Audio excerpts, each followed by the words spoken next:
Bismillahirrahmanirrahim. Assalamualaikum warahmatullahi wabarakatuh. Alhamdulillahirabbil alamin wassalatu wassalamu ala asrofil anbiya wal mursalin wa ala alihi wa sahbihi ajma'in, amma ba'd. Rabbi shrah li sadri wa yassir li amri wahlul 'uqdatam min lisani yafqahu qawli. Alhamdulillah teman-teman sekalian, marilah bersama-sama kita meningkatkan rasa syukur kita kepada Allah Subhanahu wa taala. Karena dengan izin dan rahmat beliaulah kita semua bisa merasakan nikmat iman yang sangat besar ini. Kemudian dengan izin dan rahmat beliaulah kita masih bisa diberikan kesempatan untuk senantiasa mencari ilmu, senantiasa haus akan ilmu, senantiasa semangat dalam mempelajari ilmu-ilmu yang mana telah disampaikan oleh baginda Nabi Muhammad SAW. Kemudian tak lupa juga kita senantiasa meningkatkan kualitas sholawat kita kepada baginda Nabi Muhammad SAW, karena dengan itulah yang hanya bisa kita berikan kepada baginda Nabi Muhammad SAW. Karena baginda Nabi Muhammad, jasa beliaulah sehingga kita bisa merasakan ketenangan, kenyamanan, kebahagiaan dalam mencari ilmu. Karena dengan jasa beliaulah, perjuangan beliaulah, kita semua hingga detik ini masih diberikan kemudahan dalam mencari ilmu, yang mana luas sekali ilmu-ilmu untuk kita pelajari. Dalam pertemuan kali ini di channel YouTube yang semoga dirahmati Allah ini, saya akan sedikit menyampaikan tentang kepengurusan masjid, yakni dalam artian memilih seorang takmir untuk memimpin satu masjid ini sehingga masjid tersebut bisa bermanfaat untuk banyak orang, bermanfaat untuk seluruh umat muslim, dan bahkan bisa menjadi kiblat untuk orang-orang yang ingin membentuk susunan organisasi. Alhamdulillah teman-teman sekalian, di dalam masjid ada seorang takmir yang mana seorang takmir ini sangat berpengaruh sekali dalam berjalannya program di dalam masjid, sangat berpengaruh sekali dalam hal keuangan, sangat berpengaruh sekali dalam segala hal. Karena seorang takmir ini adalah kepala, atau jika diibaratkan hewan,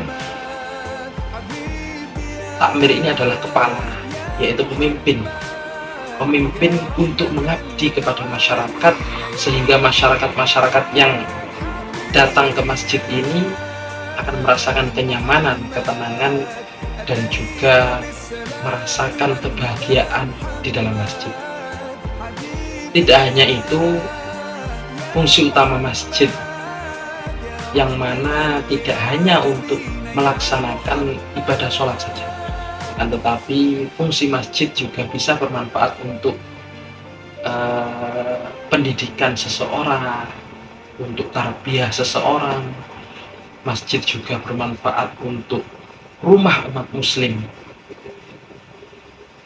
Banyak sekali masjid-masjid di luar sana yang salah dalam memilih takmir, sehingga seakan-akan masjid itu hanya untuk takmir, dan masjid dibuka hanya untuk sholat 5 waktu saja. Banyak sekali masjid yang masih seperti itu. Jadi seakan-akan masjid ini bukan untuk umat muslim, tapi untuk takmir saja. Maka dari itu, dalam kesempatan kali ini saya akan sedikit mengupas artikel yang telah kami susun, yang telah kami tuliskan, yang mana artikel tersebut ialah berjudul "Memperbaiki Susunan Takmir Masjid Agar Tidak Salah Dalam Mengelola". Oke, di dalam artikel ini dijelaskan beberapa poin-poin yang sangat penting. Semoga poin-poin penting ini bisa membuka atau bermanfaat untuk teman-teman atau saudara-saudara sekalian yang saat ini sedang dalam keadaan berjuang untuk memakmurkan masjid. Untuk yang pertama, pengertian takmir masjid itu sendiri. Yang saya akan jelaskan, takmir masjid menurut Imam Mawardi ialah sekumpulan orang yang memiliki kewajiban memakmurkan masjid. Takmir masjid sebenarnya telah bermakna kepengurusan masjid. Namun tidak salah jika kita menyebut pengurus takmir masjid. Nah, jadi dari poin ini kita bisa menangkap bahwasanya takmir masjid ialah sekumpulan orang yang berkewajiban untuk memakmurkan masjid. Jadi dengan usaha takmir masjid ini, bagaimana caranya para jamaah ini tertarik dengan masjid, semangat untuk datang ke masjid, semangat untuk berbondong-bondong datang ke masjid, tidak hanya pada waktu sholat saja. Kemudian teman-teman sekalian, menjadi pengurus masjid atau takmir masjid bukanlah pekerjaan yang mudah. Nah, ini adalah suatu hal yang gampang sekali diremehkan oleh orang-orang. Wah, jadi takmir masjid aja kok sok sibuk, jadi takmir masjid aja kok sok kemana kesana kesini. Wah, itu hal yang ucapan-ucapan tersebut itu menurut saya ucapan yang salah, karena takmir masjid itu sangat besar, mulai dari tugasnya, mulai dari tanggung jawabnya, mulai dari amanahnya itu sangat besar. Jadi harus benar-benar dijalankan sesuai dengan tujuan masjid itu sendiri, dijalankan dengan hal transparan tanpa ada tutup menutup dari pihak manapun, sehingga masjid itu benar-benar bermanfaat untuk umat, masjid itu bermanfaat untuk masyarakat sekitar. Kemudian keberadaan takmir masjid akan sangat menentukan di dalam membawa jamaahnya kepada kehidupan yang lebih baik. Berfungsinya masjid sebagai tempat ibadah dan pusat pembinaan umat sangat ditentukan oleh kreativitas. Nah, ini poin yang sangat penting juga ini. Jadi kreativitas seorang takmir masjid, keikhlasan seorang takmir masjid ini juga sangat mempengaruhi program-program di dalam masjid. Dan seorang takmir masjid juga harus siap mempertanggungjawabkan seluruh hasil karyanya, baik di hadapan Allah maupun di hadapan para jamaahnya. Nah, ini seorang takmir masjid ini harus benar-benar siap untuk bertanggung jawab di hadapan manusia, terlebih juga di hadapan Allah. Jadi harus benar-benar siap jika memang dimintai pertanggungjawaban atas amanah yang telah diberikan. Kemudian poin selanjutnya, tujuan dan kriteria takmir masjid. Takmir masjid juga berperan sebagai pelaku utama dalam menyusun setiap program yang ada di dalam masjid. Jadi kunci untuk menyusun program itu ada di takmir masjid. Jika takmir masjid mengatakan iya, maka program akan dijalankan. Jika takmir masjid mengatakan tidak, maka program tersebut tidak akan dijalankan. Sehingga kegiatan yang dilakukan di dalam masjid tidak hanya sebatas sholat 5 waktu saja. Nah, ini kebanyakan masjid-masjid saat ini masih hanya menjalankan 5 waktu saja, hanya sholat tok, tidak ada kegiatan-kegiatan keagamaan lainnya. Ini juga menurut saya masih salah kalau masjid hanya dibuka ketika sholat 5 waktu saja. Terutama dalam kehidupan sehari-hari, sebuah masjid harus bisa membentuk program-program yang bermanfaat untuk kemaslahatan masyarakat sekitar. Jadi yang diutamakan masyarakat sekitar, bagaimana masyarakat ini merasa bahagia, masyarakat ini merasa tenang, masyarakat ini merasa nyaman berada di masjid. Ini harus benar-benar takmir masjid berjuang untuk mewujudkan itu semua. Kemudian program-program yang ada di artikel ini disebutkan ada 3 program yang berfungsi untuk memakmurkan masjid. Yang pertama, program peribadatan Islam, yang mana di dalam program tersebut mengadakan tahajud, mengadakan sholat duha berjamaah, mengadakan program one day one juz, 1 hari 1 juz.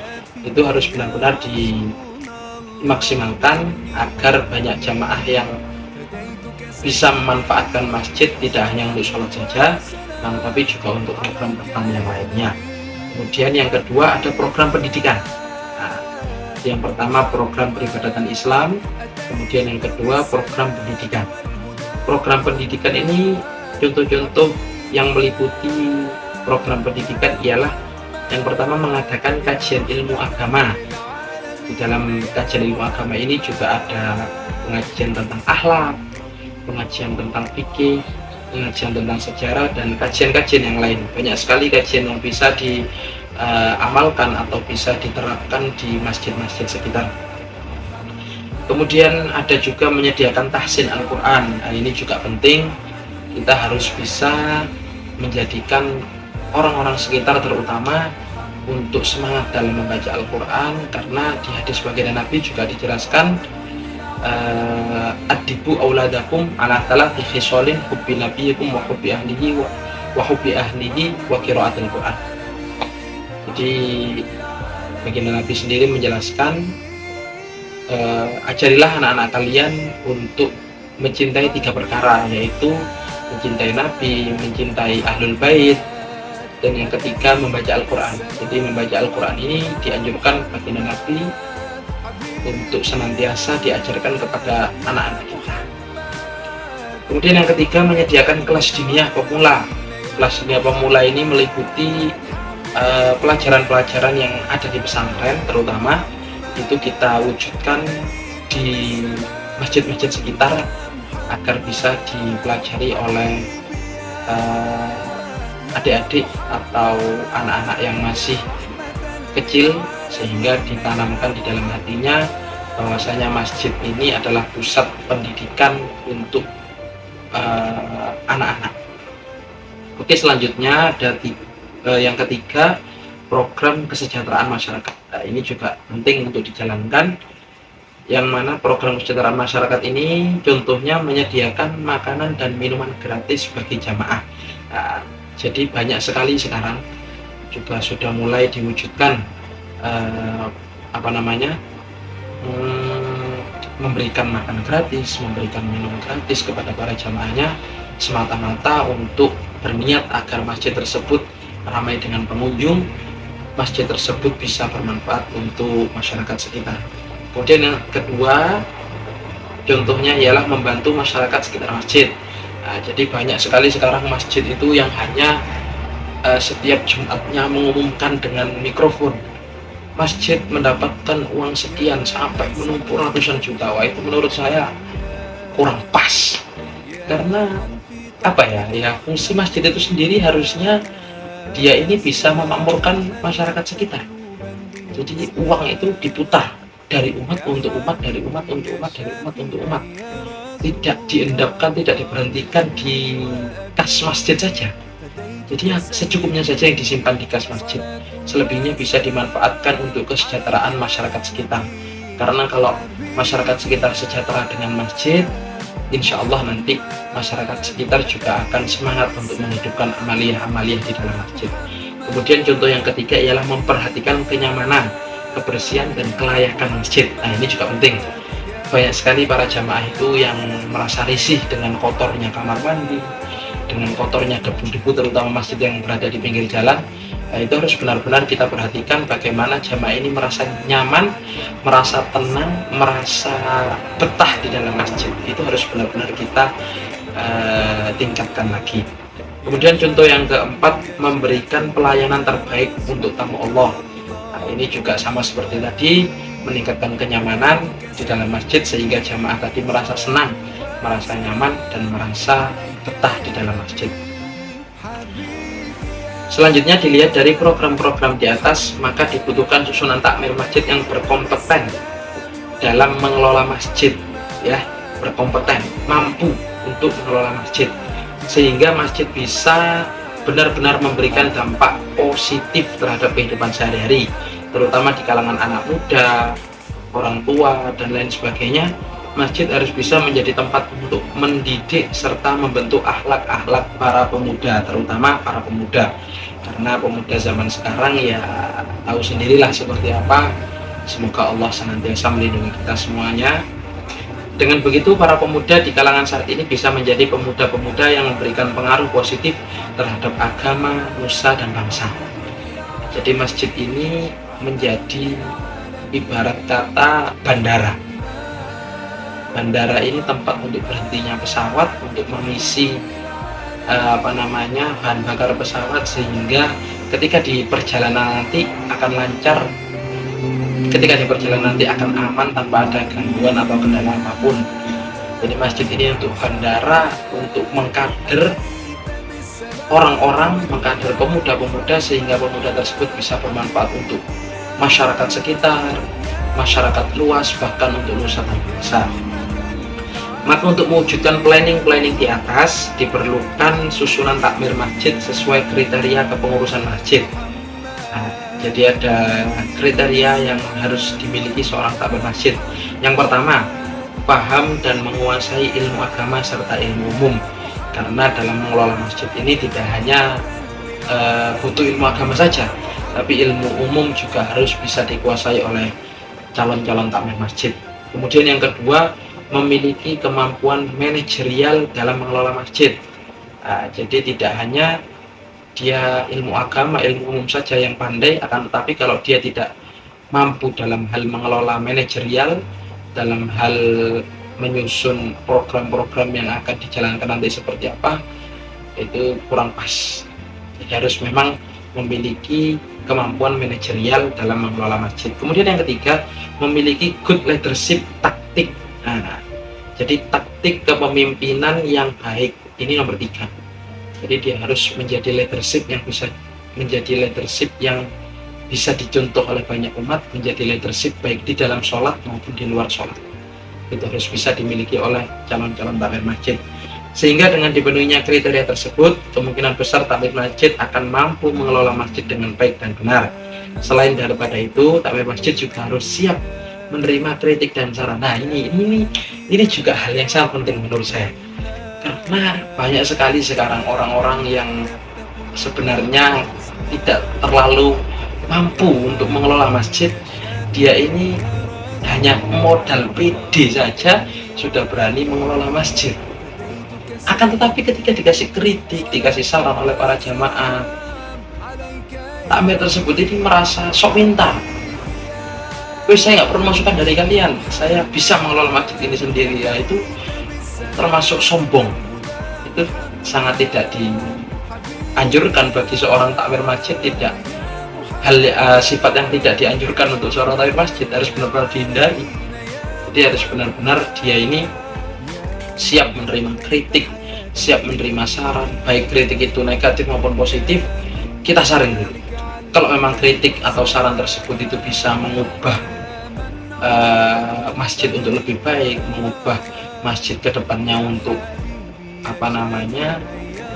lebih bermanfaat lagi untuk umat, itu harus benar-benar kita terima. Nanti yang sekiranya kok tidak tidak cocok untuk diterapkan, ya sudah tidak kita terapkan. Tetapi untuk pertama kali menerima kritik dan saran tidak boleh ditolak dengan mentah-mentah, harus benar-benar diperhatikan. Ya, mungkin dari apa yang telah saya sampaikan ini, semoga pendengar-pendengar sekalian bisa memanfaatkan apa yang telah saya sampaikan, kemudian bisa menyampaikan kepada saudara-saudara atau teman-teman yang mungkin membutuhkan artikel ini, membutuhkan penyampaian ini.